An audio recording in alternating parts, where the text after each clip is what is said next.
Halo Break People, selamat datang di Breakcast. Breakcast adalah suatu bentuk pelayanan digital dari Gereja BCS Surabaya. Dan suatu tempat di mana kami berharap setiap orang Kristen bisa belajar lebih lagi mengenai kekristenan dan firman Tuhan. Nah, hari ini kita bicara topik yang cukup menarik gitu ya, dan cukup mendasar, yaitu apakah Allah itu sungguh-sungguh ada, Tuhan itu sungguh ada, dan gimana cara pembuktiannya? Nah, hari ini kita ditemani oleh pembicara atau narasumber yang masih muda, tapi no play-play, alias nggak main-main. Beliau sangat bagus sekali di dalam pengajaran. Yuk kita kenalan dengan penginjil Hendra Winarjo.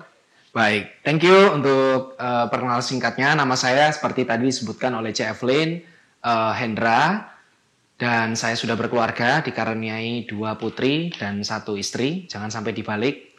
Lalu hari-hari saya melayani di gereja Bright Community Service BCS Surabaya yang berlokasi di Grand City Mall lantai 4. Dan selain sebagai seorang full-timer rohaniwan di gereja, saya juga membantu mengajar di salah satu kampus Kristen di Surabaya dan mengampu mata kuliah agama dan etika profesi. Saya kira itu ya perkenalan singkat dari saya. Ya, senang sekali ya kita bisa bersama-sama memulai pelayanan pada hari ini. Nah, Hen, sebetulnya kita ini kan dari kecil itu kebiasaan ya diajari untuk beragama oleh orang tua kita. Iya. Kalau di sekolah pun harus memilih salah satu agama untuk belajar pelajaran agama. Bahkan mungkin sekolahnya sekolah khusus agama tertentu, begitu. Nah, tapi mungkin beberapa dari kita menjelang dewasa gitu ya, mulai semakin berpikir, kenapa sih kita kok harus beragama? Gitu. Bahkan pertanyaan dasarnya mungkin timbul loh, apakah memang Tuhan itu sungguh-sungguh ada? Gitu ya. Nah, ketika kita bertanya nih sama orang tua atau mungkin guru gitu ya di sekolah, beberapa dari kita mungkin mendapati jawaban yang nggak memuaskan atau kurang memuaskan. Beberapa mungkin malah dapat sindiran yang nggak enak ya, kata-kata yang nggak enak seperti ya udah pokoknya percaya aja gitu, atau malah mungkin tekanan, atau misalnya dibilang kalau kamu nggak percaya gitu ya diancam lah. Masuk neraka. Nah, mungkin beberapa dari kita mengalah gitu ya, tapi sebetulnya logika kita berontak. Yeah. Gitu. Dan kita bertanya-tanya. Akhirnya mungkin kita ketemu gitu ya, apalagi zaman internet, kita searching lewat Google atau ChatGPT gitu. Tapi karena terlalu banyak informasi justru sekarang ini, jadi kita ini malah bingung, yang mana yang benar nih? Kelompok mana yang benar nih? Gitu. Jadi sebenarnya gimana nih, Hen? Dari mana kita harus memulai nih? Kalau memang kita mencari kebenaran. Baik. Bagi saya di Indonesia sendiri adalah negara yang bukan berbasis agama, tetapi dasar dari filosofi atau ideologi bangsa kita adalah Pancasila, di mana di dalam sila yang pertama mengasumsikan adanya keberadaan Allah, yaitu ketuhanan yang Maha Esa. Nah, mayoritas penduduk atau masyarakat Indonesia adalah orang-orang yang memeluk agama yang diyakini secara legal di Indonesia. Ya, nah bagi saya ada banyak hal yang melatar belakangi seseorang itu kemudian memilih agamanya. Ya, atau kalau boleh saya sempitkan, bukan hanya bicara tentang memilih agamanya, tetapi percaya bahwa Allah, atau lebih lagi percaya bahwa Tuhan itu ada. Nah, ada beberapa motif. Saya kira ada, kalau kita bisa melihat di lapangan yang terjadi hari ini adalah banyak orang itu percaya akan Allah. Satu karena fideisme. Apa itu fideisme? Fideisme itu berasal dari kata fide, iman, isme. Jadi satu set of belief bahwa dia percaya Allah itu ada tanpa memerlukan dukungan argumen. Jadi hanya sekedar percaya. Yang penting diimani saja. Kan kita sering ya menemukan orang Indonesia seperti itu. Ketika ditanya apa bukti bahwa kamu percaya Tuhan itu ada. Kalau enggak akan sia-sia setiap 1 kali dalam seminggu kamu perlu beribadah, atau di kepercayaan yang lain harus beribadah setiap hari, memberikan persembahan di tempat-tempat ibadah. Semua itu akan menjadi sia-sia kalau ternyata pada kenyataannya Allah itu hanyalah imajinasi manusia. Nah, tapi banyak sekali orang yang tidak pernah memikirkan apa alasan mereka percaya bahwa Allah itu ada. Tapi mereka pada kenyataannya tetap percaya buta, begitu saja. Yang kedua, ada orang percaya karena faktor sosiologis. Karena sekitarnya percaya bahwa Allah itu ada. Seperti yang saya katakan, Indonesia sangat memungkinkan orang percaya Allah itu ada. Karena ideologi bangsa kita saja itu mengasumsikan ketuhanan. Pasti ada existence of God, keberadaan Allah. Sosiologis itu saya percaya karena semua orang di sekitar saya percaya. Jadi apa pendapat mayoritas, apa pandangan mayoritas, posisi mayoritas, itu juga posisi saya. Karena semua orang percaya ada Allah, maka saya juga percaya Allah itu ada. Nah, bagi saya dua faktor ini, kalau dijadikan alasan atau motif untuk percaya Allah ada, itu tidak kuat. Saya mengutip perkataan misalnya dari Sokrates, seorang filsuf Yunani kuno, pernah mengatakan begini, hidup yang tidak teruji, itu tidak hidup yang tidak layak kamu hidupi.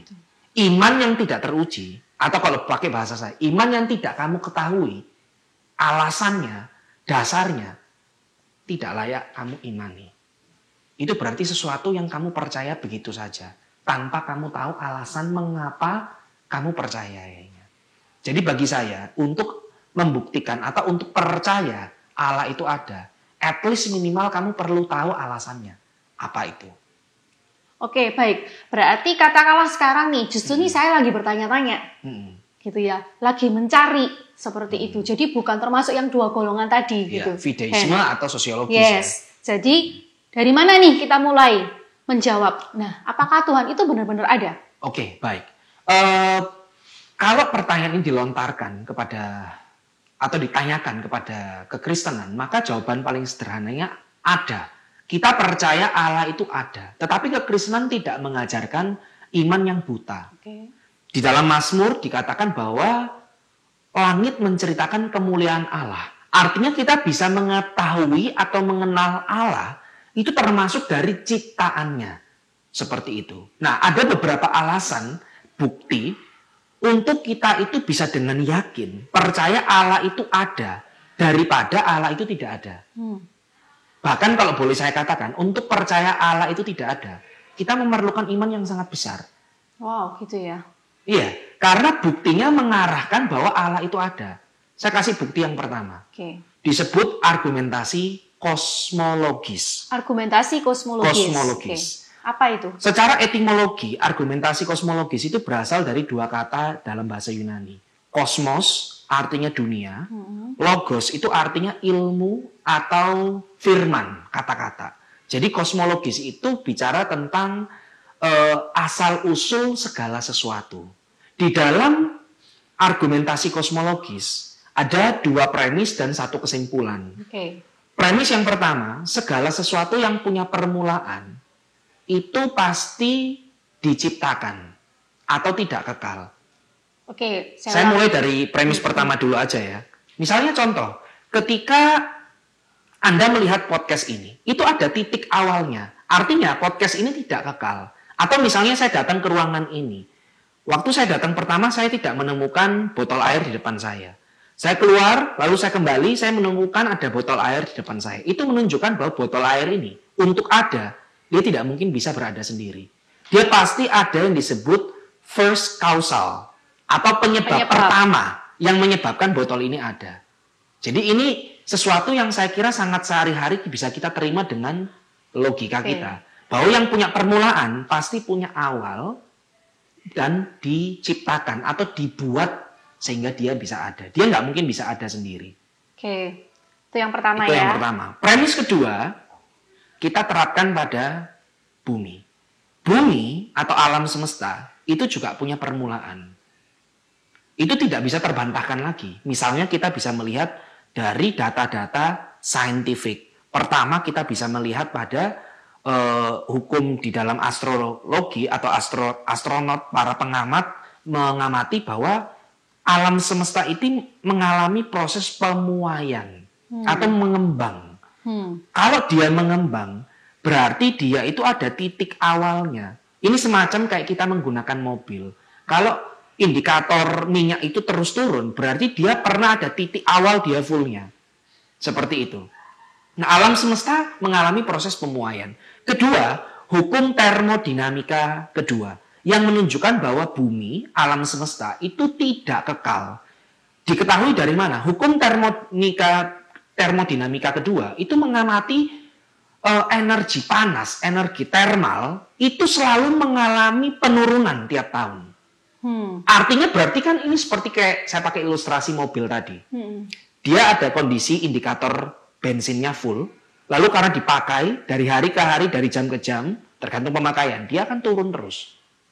Artinya ini sesuatu yang tidak kekal. Begitu pula dengan alam semesta kita. Alam semesta kita itu tidak kekal. Dia punya permulaan. Beberapa saintis yang menolak keberadaan Allah atau para saintis ateisme, mereka lebih percaya alam semesta ini diciptakan, tidak menggunakan kata diciptakan ya, karena diciptakan butuh pribadi, person, keberadaan yang berpribadi. Mereka mengatakan alam semesta ini ada karena suatu ledakan besar atau Big Bang. Big Bang ya, bang itu suatu ledakan dan besar begitu. Sehingga dari ledakan inilah tercipta alam semesta termasuk bumi, di mana ada satu sel kehidupan pertama yang berevolusi dari waktu ke waktu dan akhirnya tercipta dunia realita hari ini. Oke, baik, pelan-pelan. Berarti saya simpulkan alam semesta ini memiliki awal dengan paling nggak tadi penjelasannya Hendra. Yang pertama, karena alam semesta ini memuai ya. Memuai. Dan hukum termodinamika yang kedua. Dan yang kedua, hukum energi. Termodinamika kedua yaitu energi yang ada ini semakin hari semakin turun. Gitu. Berarti kalau semakin turun berarti harusnya ada awalnya. Ada awal. Kemudian ditambah penjelasan bahwa sebenarnya dari saintis pun yang tidak percaya Tuhan pun itu beranggapan bahwa ada Big Bang tadi ya, yang menyebabkan bumi ini ada awal. Alam nah sekarang tidak kekal. Pertanyaannya Big Bang salahnya di mana? Kalau kita tanya Big Bang-nya salah dari mana? Bagi saya Big Bang itu kan bukan suatu fakta, tapi suatu teori. Teori untuk menjelaskan asal-muasal kehidupan atau alam semesta. Oleh sebab itu, untuk disebut sebagai suatu teori, artinya dia butuh elaborasi lebih lanjut, penjelasan lebih lanjut, ataupun penelitian lebih lanjut. Sampai detik ini pun masih dikatakan sebagai suatu teori.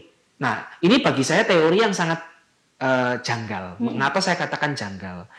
Dikatakan ada suatu ledakan. Nah, ledakan itu berasal, para saintis percaya berasal dari satu materi padat, materi panas padat yang awal, yang titik awal, sehingga titik itu, materi asal itu meledak, Big Bang. Nah, pertanyaan saya lebih lanjut adalah bagaimana cara para saintis menjelaskan materi asal tadi?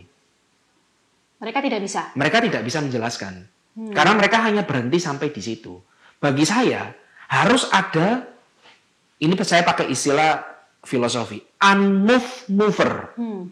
Sesuatu yang tidak digerakkan, unmoved, tetapi yang menggerakkan yang lain. Mover. Dialah yang harus ada terlebih dahulu yang kekal, untuk menciptakan materi asal. Itu pun kalau Big Bang itu benar ya.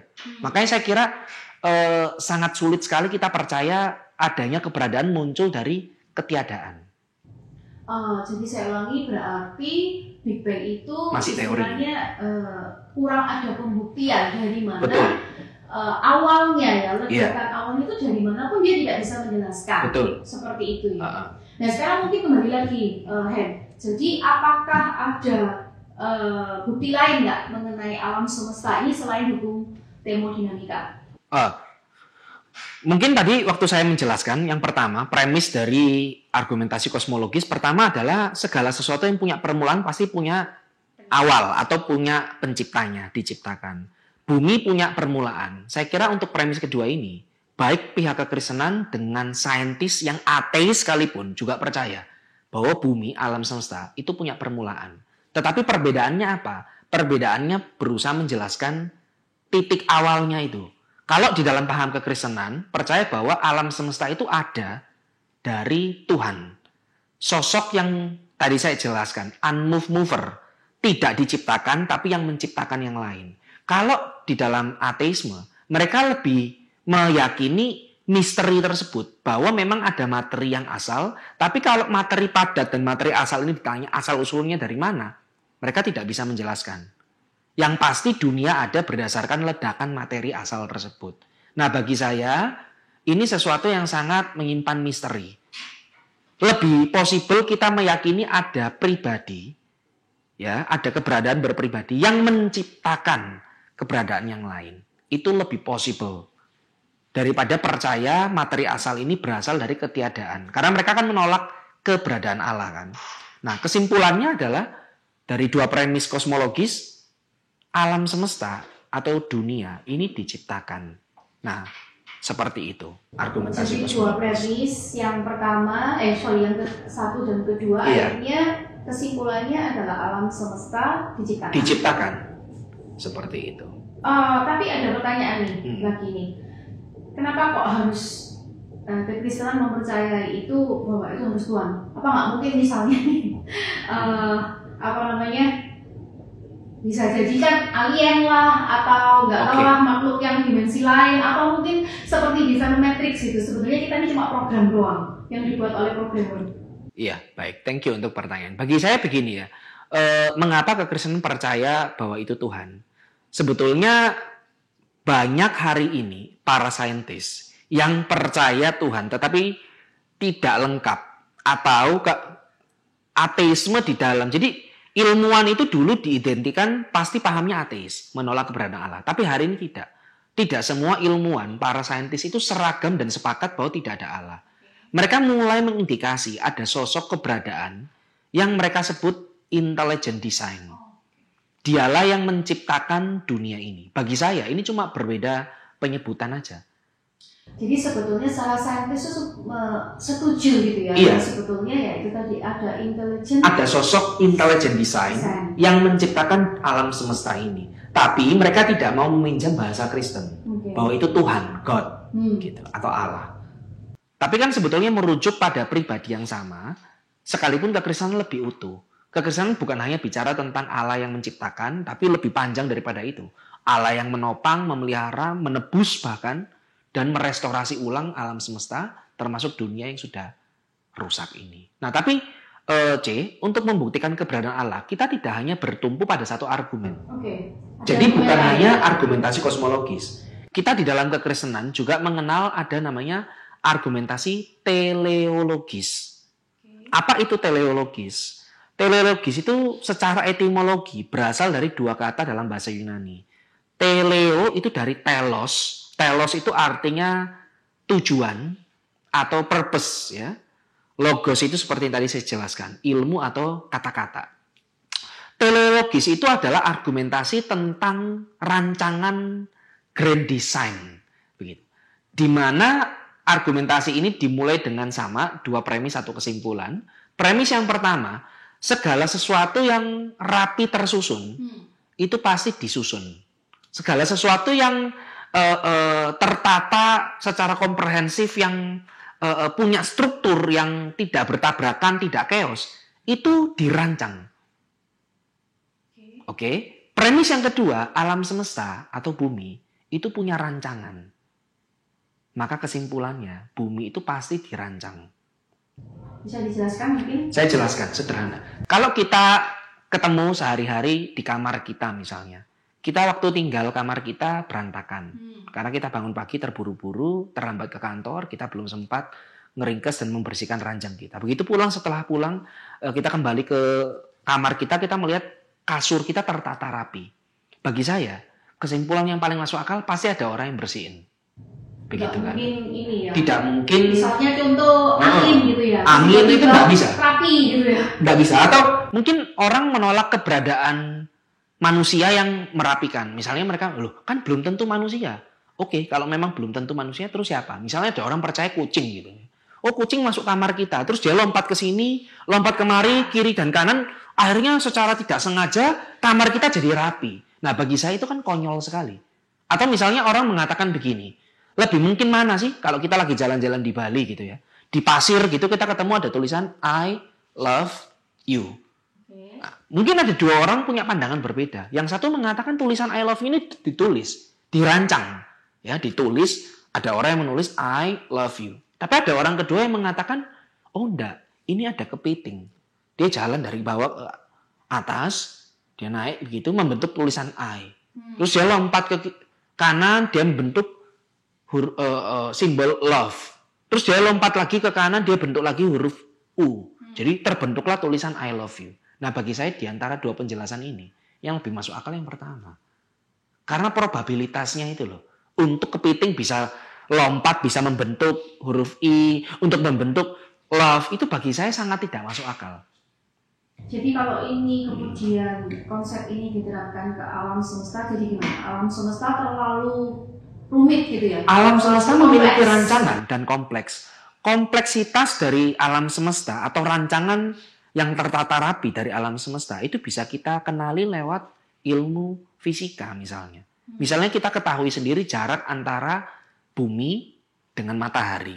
Jarak antara bumi dan matahari kalau teman-teman tahu itu sangat precise. Tidak boleh lebih kurang, tidak boleh lebih dekat. Kalau terlalu dekat, jarak antara bumi dan matahari, tidak mungkin ada kehidupan. Bumi akan terbakar, akan hangus. Tapi kalau terlalu jauh, semua orang di dalam bumi itu pasti akan membeku. Dan juga tidak mungkin ada kehidupan. Itu jarak. Kita baru bicara tentang jarak antara planet. Bicara tentang tingkat oksigen di dalam bumi kita yang ditutup oleh atmosfer. Tingkat kadar oksigen di dalam bumi kita itu sangat memungkinkan adanya kehidupan. Kenapa saya katakan sangat memungkinkan adanya kehidupan? Karena kalau tingkat oksigen di bumi itu lebih tinggi, maka akan terjadi kebakaran massal dengan cepat di mana-mana. Karena disebabkan oleh tingkat atau kadar oksigen yang berlebihan.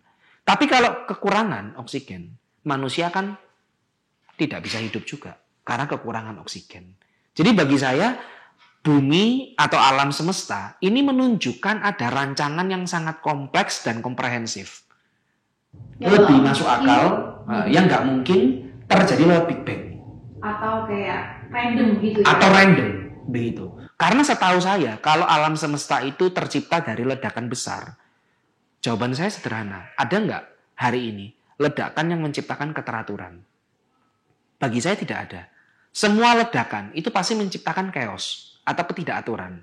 Saya kasih contoh sederhana. Rumah itu kan terancang, tersusun dengan precise, dengan ukuran, ya, dihitung oleh arsitektur dan teknik sipilnya dengan baik. Itu saya kira masuk akal kalau rumah itu tersusun rapi, tercipta rapi, ada perancangnya. Tidak mungkin kan kita percaya bahwa rumah itu tercipta karena ada orang naruh bom, terus naruh semen, naruh batu, naruh air, diledakkan bomnya, jebret jadi rumah. Nah itu yang berusaha dipercaya oleh para ateis, bahwa alam semesta berasal dari ledakan. Tidak mungkin ledakan menciptakan keteraturan. Seperti itu. Baik, itu baru dari segi fisika saja ya. Betul. Dan ya, belum dari mungkin dari biologi, betul, mungkin dari ilmu yang lain. Kita menemukan tentang fungsi dari antar setiap spesies. Bahkan yang terbaru hari ini semakin hari semakin para ilmuwan yang biologi menemukan bahwa semua ciptaan di dalam dunia ini punya fungsinya. Anda misalnya benci dengan kecoak. Jangan lupa, kecoak itu ada fungsinya dalam rantai makanan. Pasokan rantai makanan di animal, dan juga dia pengurai secara alami di dalam ekosistem kehidupan. Jadi bagi saya, tidak ada sesuatu pun yang diciptakan yang ada tanpa tujuan dan tidak memiliki fungsinya. Seperti itu. Bumi kita menampilkan keteraturan yang sangat rumit. Kesimpulannya, bagi saya yang paling masuk akal, keteraturan ini menunjukkan ada yang merancang. Oke, berarti kalau dari pembicaraan kita, jadi paling nggak ada dua alasan ya, argumen ya, bahwa paling nggak menolong kita lah. Nggak mungkin nih kalau nggak ada Tuhan gitu ya. Betul. Jadi mungkin sekalian disimpulkan dua itu, mungkin juga sekalian ini aplikasinya di mana nih? Kita sebagai orang Kristen. Mungkin saya ingin menyimpulkan terlebih dahulu. Bagi saya, ateisme itu adalah suatu kepercayaan yang memerlukan iman yang besar. Mengapa saya katakan ateisme adalah kepercayaan? Karena untuk percaya Allah tidak ada, dengan percaya Allah itu ada, itu sangat sulit percaya Allah tidak ada. Karena dua argumen tadi. Kita melihat bicara tentang asal muasal dari alam semesta dan keteraturan dari alam semesta. Yang menuntut harus adanya perancang atau pencipta. Nah bagi saya, seorang ateis perlu memikirkan alternatif kepercayaan yang lain, yaitu beralih menjadi seorang teis. Saya percaya bahwa Allah itu ada. Kenapa? dari argumentasi yang saya kira sangat mudah diterima oleh logika berpikir manusia. Oleh sebab itu bagi saya, bagi mungkin Anda yang hari ini bright people yang menonton video podcast kami, saya berharap kita sebagai orang Kristen khususnya jangan hanya asal percaya. Saya ingin kembali mengutip perkataan Sokrates, kehidupan yang tidak teruji itu adalah kehidupan yang tidak layak engkau jalani. Iman yang tidak teruji, iman yang tidak engkau ketahui, itu iman yang tidak layak engkau imani. Ada perbedaan sangat mendasar ketika menjalani orang yang asal percaya dengan tahu the reason why dia percaya kekristenan. Mengapa dia harus percaya Allah ada? Mengapa dia harus percaya Yesus sebagai Tuhan? Saya kira ada perbedaan ketika seseorang itu sungguh-sungguh menjalani hidupnya. Yang satu asal percaya, yang satu tahu alasan dia percaya. Jadi saya kira ini adalah satu tantangan bagi Anda, bright people, untuk lebih lagi memikirkan apa yang Anda percayai. Jangan cuma asal percaya, hiduplah dengan kritis, hiduplah dengan ingin kenal siapa pencipta kita, yaitu Tuhan, Sang Pencipta kehidupan ini. Itu sih bagi saya. Oke, Han, thank you ya buat waktunya, thank you buat penjelasannya yang cukup mencerahkan. Kita ketemu di next podcast. Oke, sampai bertemu bright people, see you.